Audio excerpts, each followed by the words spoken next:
this computer. And we're live. And we're all of a sudden, we are live. What's up, everybody? It's your boy London Bridge for Yacht Radio. Today on the show, I'm very, very, very excited. We've been trying to make this happen for a while. Treasure Fingers is here.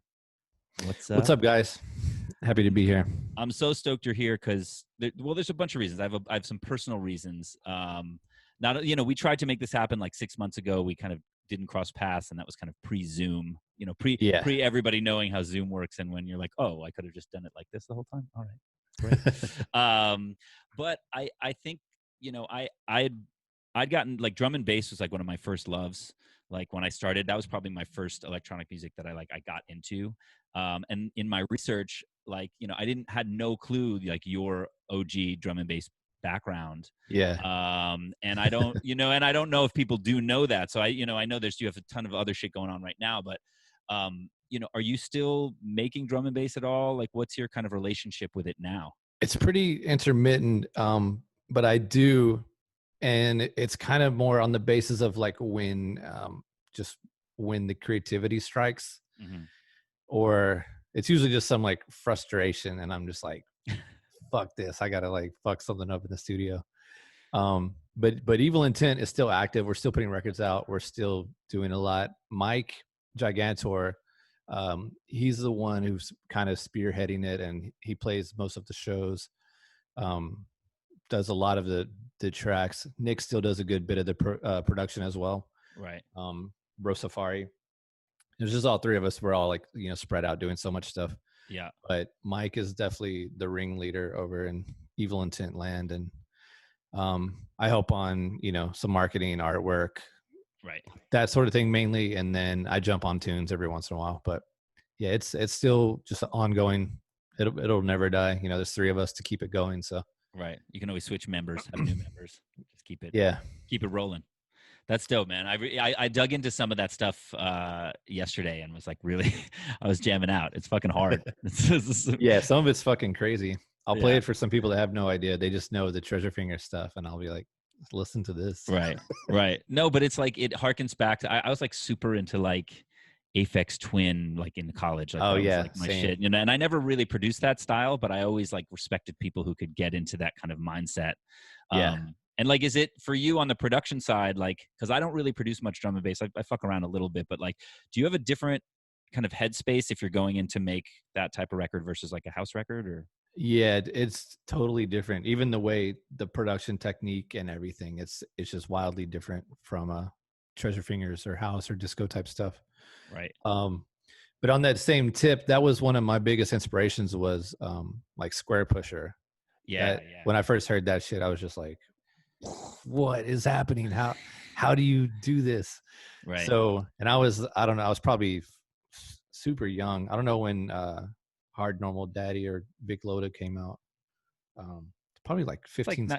It's like but that's mid-90s. The 90s, yeah. Like I was thinking like 95 to 97, somewhere in that range. So I was pretty young and just starting. I didn't really start producing until maybe I was 18 or something, 17, 18. Yeah.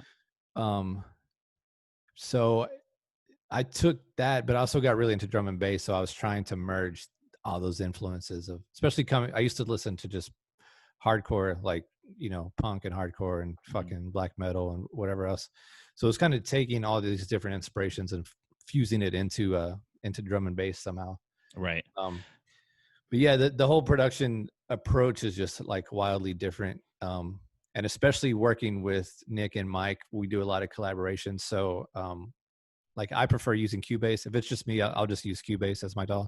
Right. But with them, Ableton's obviously way better for collabing and sharing projects and stuff like that. So, what about Cubase? Why Cubase for that versus Ableton? I think I've been into it so long and learned it front to back, and it's such a powerful, like robust DAW. And it has a lot of features that I really like that aren't in Ableton. And I do still work in Ableton because there's a lot of stuff I like about Ableton that Cubase doesn't have. I've actually thought about doing a side-by-side like YouTube video of like, here's what Ableton should steal from Cubase and here's what Cubase. That's dope. You should do that. Oh my God. Because there's some shit that both of them could benefit from. But anyways, it's kind of like I learned this like really, it's actually a really complex program. And then I really didn't fuck with Ableton until Live 10. And that's when I felt like, okay, it's dope. I like it now. But before that, it was just missing a lot of stuff that I was like, why should I switch off Cubase when I'm already really comfortable with this one? Right. But Ableton 10, I there's a lot of shit I really like about it. Yeah, but it's smooth. It's smooth. Yeah. But even going way back, a lot of that early Evil Intent stuff, we did that in Reason. We used to be huge like Reason users. Yeah. And I still really like Reason. I don't own a current copy of like whatever the latest version is, but Reason makes me think of like 2005. Like I see 2005 like and just think about Reason.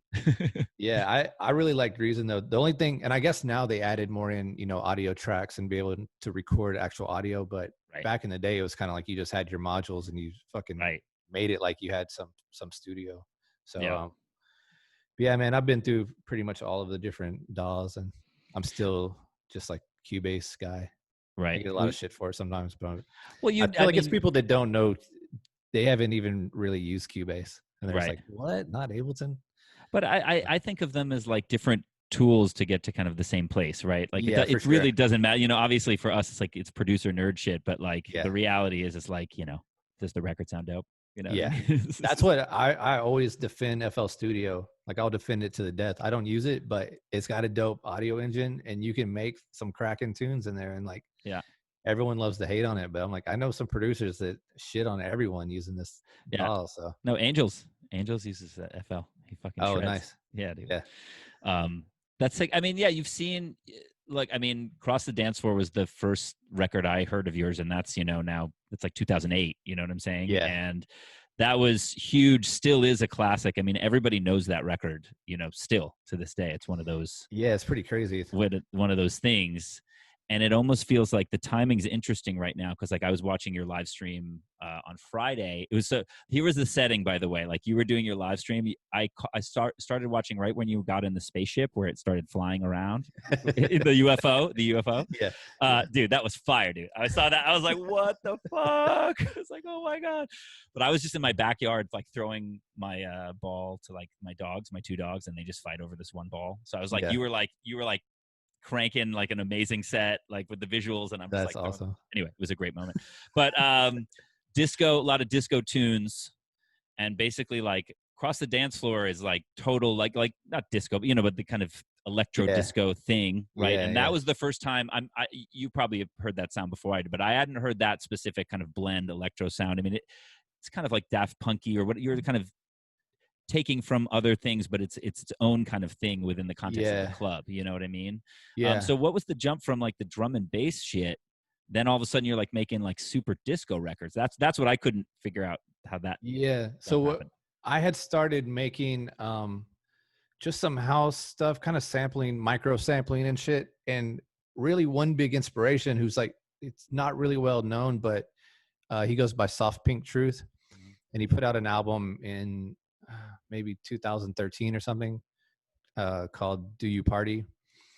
But it was, and I think it came out on Warp or one of those IDM labels. So, because I've always just been way more into that. Obviously, it's not club music, but it's nerd producer, head music that makes you think and be like, how the fuck did they do that? So anyways, I got really into that and I was like, man, it's so funky sounding, but it's so like just choppy and weird. And like, it just really like made me happy, like hearing that sort of stuff. So from there, well, going way back, I've always been really into funk and disco. Just from really what turned me onto it was the rise of West Coast rap, basically, like the late 90s, late 80s, early 90s. NWA, Eazy-E, even the Bay Area stuff, Too Short, all that. But where I wanted to know about the beats, like how the fuck they're making them and where they, whatever. Like I was just really young and wanting to learn how to make music. And so that was my first kind of deep digging of learning about sampling and where these records were coming from. Right. And from there, it's like hearing, like if you guys aren't familiar, go listen to Ohio Players, Funky Worm, but it's been sampled a shit ton in like super gangster ass, like West Coast records. Right. because it's got that crazy high pitched lead, like that whiny lead. Yeah. But it's a Ohio Players record from like the 70s, and it's so fucking hard. Like just going back as a kid and like hearing that stuff, I was like, what? Like it just blew my mind. Yeah. So I've always had that kind of like admiration for like funk and boogie and that whole sound. Then when I heard it kind of chopped up, I was like, this is fucking fire. And then going deeper into house with Paul Johnson and, you know, the Chicago house and then the French house, that was really my biggest inspiration. Like just the kind of filter house that Paul Johnson was making. It's like, this shit's so dope. He's just flipping a little like half loop or one bar and filtering it to shit, and it sounds so dope, you know? Right. So anyways, let me take that all the way back. So while Evil Intent was going on, and I was inspired by Soft Pink Truth and some shit like that, I just started making tracks on the side. And no real plan to do it. It was kind of like, I think everyone as a producer, they have their days where like, fuck it, I'm going to try making this. I'm going to try making that, you know, just experimenting. Yeah. And I've always just experimented a lot in the studio. So I started making tracks. And that was probably 2004, 2005 when I started making more like house stuff. And I didn't release it. I didn't even really show it to that many people. It was just a little thing I did on the side. But a friend of mine who had the band Snowed In here in Atlanta, he had reached out for me to remix something from their latest album. And his initial thought was I would do it as Evil Intent or drum and bass remix. But I was like, man, I've been making all this other stuff. And I played him all this shit. And he was like, dude, what are you doing? Like, release it, put this shit out. Like, and then he's like, do a remix for me with this in this style or whatever. So I did that. And I didn't even have the name yet until I had that remix finished. And him and his brother ran a blog, Kiss Atlanta, way back in the day. And he had a connection to a bunch of other blogs. So he was like, let me post this Cross the Dance Floor track and we'll just see what happens with it. And from there, I was like, I guess I need a name then. So right. I kind of just brainstormed a bunch of names, and Treasure Fingers was the one that stuck. And most people really, like, if I showed friends, that was the one that was like, yeah, go with that one. Right. So there's no deep meaning behind Treasure Fingers, unfortunately. That's like a great name. It just sounds great. It's one of the number one questions I get all the time. But like, sounds great. Yeah, it's just Treasure Fingers. Yeah, absolutely. So I came up with the name. I did the Snowed In remix, and Kiss Atlanta posted Cross the Dance Floor, and then like Stereo Gum posted Cross the Dance Floor. Blogs, Cross the Dance Floor back in the day. It just started going nuts, man. And then just to take it deeper, Craze hit me up and was like, I'm doing a Fabric Live CD. Can I license this for it? I was like, fuck, I guess. It's not even signed or anything, but like, let's do it. And then from there, A-Track hit me up and was like, I own a label called Fool's Gold. I'm not sure if you're familiar with it. And I was like, yes. This was like right when Day and Night Crookers was popping. Kid Sister it was like super hot, brand new label. So I remember. I was like, I'm very familiar. So from there, it just took off, man. It was like unplanned, and then all of a sudden it just grew a life of its own, and still riding it. It was very emblematic of that time, because I remember when that came out, and it does make me kind of reminisce and like kind of see that time in my head. And like, I think of it as like the pre-EDM boom, you know what I mean? It was like the golden days before EDM existed in America, you know what I mean? where it was like the like, you know, the Tuesday Aoki, you know, parties or the AM parties, like those things that was going on in LA, like that song matches with that time, like really well, you know what I mean? And for us, that's the precursor to Space Yacht. I mean, we knew we chose Tuesday because I used to go to those parties back in the day and be like, people will come out on a Tuesday. Yeah, like, it can happen. I've seen it. I went to the party.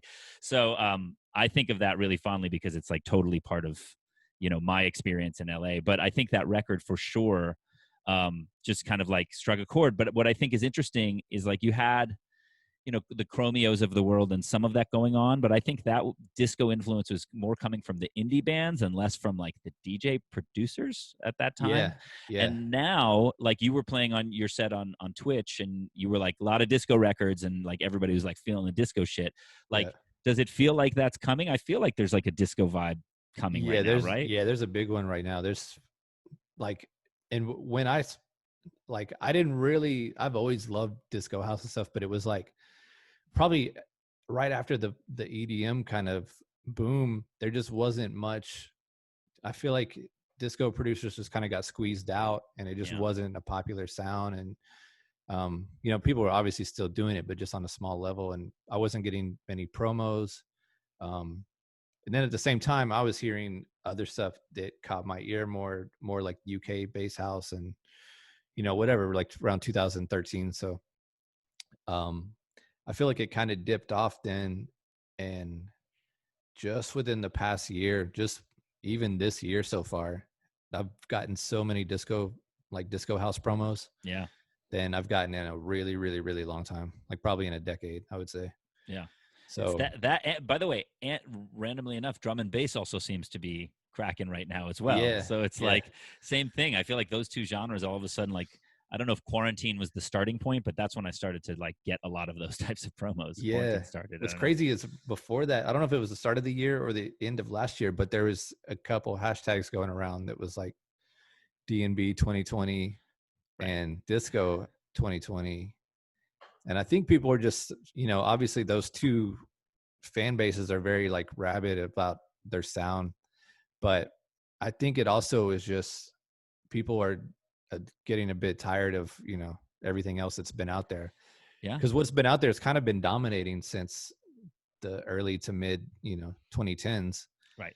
So it's kind of like usher in, you know, a new wave of some different sounds. So yeah, no, I feel that kind of in all the genres that, you know, there's always kind of a group, a cluster of people who are really trying to push it. I mean, that's what we should all be doing, obviously. But I know what you're saying when you say like there are certain sounds that have been they've been out for a while and they work, and you know, it's not, you know, like I have a tech house label, obviously, but there's only so many, like even the demos and stuff we get. I'm like, fuck, can you guys try like doing something a little more interesting, like, because once there's like a big sound, you just get a lot of people that jump on and like, let me make that sound that this other guy already did, or this other girl already did, whatever. But it's like they it starts turning stale as soon as something hits a big peak. Then you have the bandwagoners come on, and then it slowly starts dying. That's probably what happened to the disco house and blog house, you know, from when it got hot. So it's just like a music trend thing that happens. But that being said, there's lots of really fucking good tech house out there. It's just the producers that are really, you know, pushing it and driving home their own personalized sound. But one thing I want to touch on in what you said earlier, how you noticed with the live stream, I think what happened with all that, like, what was it, March, when most of the parties got canceled and everyone started live streaming? Yeah, mid-March. I think it was like, just, we're all used to like club music, but like we're not in a club anymore, and it doesn't translate really the same. I still love a lot of, you know, club music, but it doesn't hit the same on your, you know, your MacBook speakers while you're watching a live stream That's right. Whereas disco has all these melodies and chord progressions and, you know, lots of instruments, and it's happy by nature. And it's just good vibes, which is what a lot of people needed during or still going on during this time. So that's kind of why I was like, I'm just gonna start live streaming and just playing like the fucking happiest like disco house I got, and like keep the vibes up, you know. Yeah. No, you've become like the king of Twitch, man. Your emote game is crazy. There was what you posted one clip where it's like all these emotes just exploding from your face. I was like, what is this crazy Streamlabs shit going on? Like, you know. But everybody, this has been a topic on every show since quarantine started, where it's like, you know, streaming is now part of being a DJ. You know, like you had like in order to compete, and I don't mean like compete, but you know what I'm saying, we're all competing for attention. I mean, really, as an entertainer, you really are. So it is the difference between being able to kind of take your own destiny into your own hands and kind of not. And there's other ways to get it, of course. If you're making great records, they'll find their way. But like, I love what you're doing, because I feel like it's like you're doing it often. you are forming a bond with your audience. Like, you know, people in the chat. Like, I heard you shouting out people and you're like, yeah, I know these fucking, they watch every show. It's great. Yeah. You know? So what was that moment? I was thinking about that. Like, you definitely made a move to be like, I'm going to fucking go for it. Was there like a moment where you're like, I'm getting all the gear, or I'm studying up, or whatever it is? Like, when was that? Yeah, it was kind of a perfect storm for me personally, because a long time ago I bought a green screen and I got a decent camera and just would slowly pick up more and more gear. I was really wanting to make music videos, and I'd only done a few, and kind of like they're way more hard, way harder to make than you think. It's like, oh, I'll just get a camera and go fucking make music videos all the time. But then you realize like how much harder it is. But during all that time, I taught myself After Effects, and just, I don't know, just whenever this shit hit, I was like, damn, I have everything. I don't even need to order anything to like start live streaming. Right.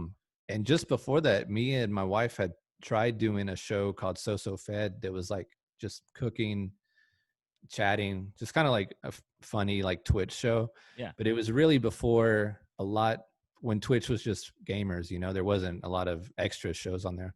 So we're actually going to try to bring that back pretty soon. Yeah. But from doing that, I was familiar with Twitch, and green screen and all that. So when kind of the quarantine shit hit and everyone was supposed to stay home,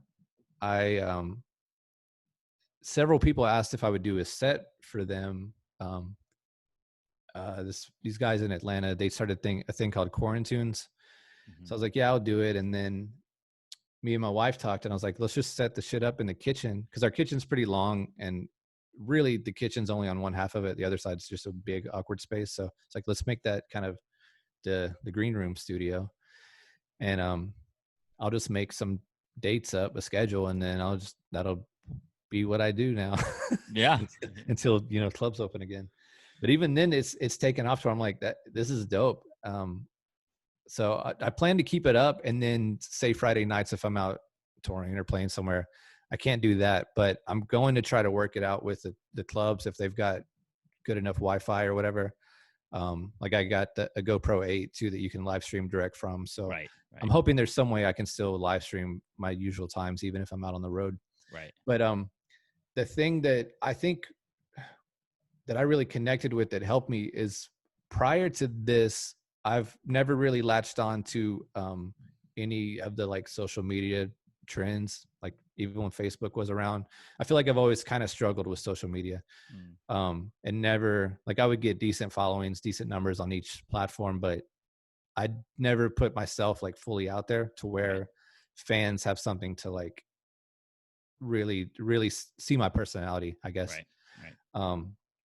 And then doing this, obviously I'm on there chatting a lot and telling stories every once in a while, just whatever, just being myself. And I think it's the first time a lot of people actually got a glimpse of that. They knew my records and they had seen me play in a club or something, but I mean, you've seen me play before. I just play records. I don't get on the mic or like stage dive or do anything like super crazy. Right. So I think a lot of people didn't even really know me. They knew my music, but they didn't know me until I started live streaming in March, just a few months ago. So I think that's where the kind of Twitch family things kind of built up, and just seeing the same people come back every single live stream. And I can kind of see this whole thing now of when I start touring again, it's like, cool. I know, like, we'll do a city check-in almost every live stream, and I can see, you know, what city everyone's viewing from. Right. But like I did one earlier today, and there was like a lot of people from Seattle on this stream for whatever reason. Sometimes certain cities have a lot more, but we were talking about, you know, the clubs in Seattle, and it would be cool just when I go out there, it's like, come out early, let's grab a drink at the bar or whatever, you know, just really connect with the fans in a different way than I ever have before. So yeah, no, Henry was talking about how like the chat, like for the Space Yacht chat, it's the new smoking patio, because we have the smoking patio in the back, and that's where you meet people, and people are like, oh, what's your deal, whatever, and people are like doing that in the chats now, making friends with each other, or being like, oh, I saw you at this other set. So it's the new kind of like running into your friends in the chat. It's crazy. But I feel you, like, it's very gratifying and very cool, because it's like, you really are just being yourself, and you're just talking to them, and you're playing the records you love, and it's like it's like actually an expression, even though it's a live stream and there's tech, there's a tech aspect to it. You are like being like, no, this is my fucking art, this is my shit, and this is me also on top of it, which is pretty great. Yeah, it's even like playing in the club. Obviously, you get instant gratification from certain tunes go off, and you get the reaction from the crowd. But it's so dope. You get that from the Twitch chat at the same time. Absolutely. Like with the emotes and everything. Absolutely. Like, I mean, you saw the clips where like they'll just go crazy, and it's like emote explosion on certain songs. Yeah. So that shit's, I don't know, it's been super cool. I'm really trying to brainstorm some creative ways to incorporate Twitch into whenever I tour again, Right. Even running like polls of like what, like the people that aren't at the show, they could chime in the Twitch chat of like, what should I end my set with? Right. Just do a quick little poll from my phone or some shit, and then they could see it actually happen. Meanwhile, the crowd is just there at a nightclub just having fun. They don't know what's going on Twitch. So so you're adding, I think there's a lot of fun stuff. You're adding another layer like onto the experience. I think that's dope. And I think, by the way, it's going to run parallel with your career now for until you're bored of it. But I just feel like you're not going to like, oh, I'm back on tour and now I'm not doing this. I feel like you're saying, you're going to like, it's like a whole new lane, even though it's still DJing, it's its own thing. Yeah. I think it would be stupid to give it up, just, get busy with touring, but to drop, it'd be the same as being like, oh, I'm not going to post my stuff on Twitter or Instagram anymore. Right. It's just like a part of like something I'm doing now. So right. Exactly. It's like, it is a platform where, and it's better engagement than any other social media type thing that I've been on. So yeah, like they're, just if I have a track out, tweeting about it a few times, you reach, whoever you can. But on live stream, it's like they're like in go mode, and they really want to support you. They want to see you like fucking thrive. So it's like, hey everyone, like I dropped this today. If we all go buy it, it'll probably start charting on Beatport, whatever, and then it just helps drive the collective, Absolutely. Really brings the fan base together. Absolutely. No, and you do it so well, you know what I mean? Between the technical aspects and the records and all, it's like, it's a perfect storm. Thanks, man. It's a perfect storm. No, it's so dope. It's so dope. Well, shit, you know what I love? You got to like all of my questions without me having to ask you any questions. It's great. I'm kind of a talker. Yeah. No, I love it. No. I'm saying it's a perfect You can flow. just nod at me and I would just start rambling. No, it's conversational. That's how I like to do it. I did want to get to Psycho Disco, because that's the label. And you've been there's so many of my friends that you've put records out of that are like, it's just like when like last year you had like Ocean Roulette, Arnold and Lane, Grensta, like all these guys. I was like, dude, I love the label even more, because I was like, dude, you know who's dope in LA right now. You know what I mean? Yeah, man. So I wanted to know about, for you, the A&R process. Like, what is that promos? Are you reaching out to artists? Like, what is the process of you finding records that you're going to put out? How it works now, I feel like we've got like a pretty good network of just, regulars. So I'll reach out and get records from just producers I really like that have already released on the label. But we also just take demos, and usually I'm kind of weirder about it. If someone sends me like a really dope track, I want to hear like 6 more. I want to hear like the total package. I want to know like what are they going for, or do they make something wildly different and this was just a one-off thing. I want people that I can really invest in and hopefully bring them into the whole family. But usually if it's someone new, then we do compilations every once in a while. So that's obviously all our established artists, plus we have a certain amount of slots to try out, put some new people on and see how it goes. But yeah, kind of the A&R is just when the homies send records over, if it works, it works. Right. And just trying to keep a really consistent schedule. Like for a while, we kind of ramped it up. I felt like too much. We were doing like weekly releases. Right. And I feel like it was actually good for name recognition and building the label, because it was just like relentless, just like hammering it into people like every week, just fucking bangers every week coming out. But from running a label standpoint, it's like, fuck, this is exhausting. And if we spread it out by at least, now I think we do about like 2 weeks in between, but it just gives a little bit more promotion time. And right. I don't know. It's just a little bit easier schedule. Yeah. It gives people time to digest it for sure. Yeah. You know what I mean? But I do see how that getting the name. I mean, I remember when you first started it, and I was like seeing it all the time. I mean, it definitely worked. We just went relentless. Yeah, that's dope. But it kind of started as I just started the label, and it was going to be just an outlet for me to put out records, and then people started sending me demos. And I think the second one we ever signed was Landis LaPace, Caffeine. And it was so dope. And I was like, damn, this is crazy. And then more and more people started sending me records. And then it kind of just grew into this sound, that it is now organically. But it wasn't, the weird thing is it wasn't ever meant to be a disco label. The name comes from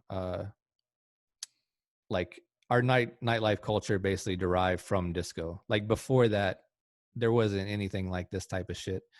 But, late 70s, whatever. You had a DJ replace bands. You had the club stay open all night. Maybe some drug use, maybe not. But it was nightlife culture just exploded, and it hasn't, aside from these like mega festivals, like you could still go out and find a club that's not too far off from like what they're fucking jamming out to, back in the 80s. Right. So it was kind of taking that, like literally like as a discotheque, just almost like we always say the long form is like psychedelic discotheque. So it's just taking that culture and moving it like right to the leading edge of where we are now. Right. But in hindsight, I realized me being known for Cross the Dance Floor and putting out disco records and a disco DJ, making a label called Psycho Disco that isn't disco, and putting out records that aren't disco. That's when I realized I was like, all right, well, it's already its own thing now, so we're just fucking full steam ahead. I don't think it's just I don't see it. And people know. I think people get it now.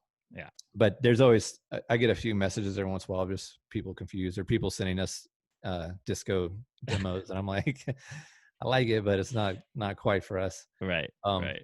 But with that being said, I've realized like pretty recent, actually right before the whole quarantine thing, that like I should just split and make just Treasure Fingers really strong on disco shit, disco house. Because I'd been making a lot and kind of stockpiling it, just seeing like where we go with, like, I hate playing some type of fucking stock market trend game, but like, where is the fucking industry going? Because for a long time, people weren't fucking with the record. So it's like, why should I even put this out if it's going to fall on deaf ears, Right. So basically I split, and Treasure Fingers is just full on just disco house, feel good house, that kind of shit.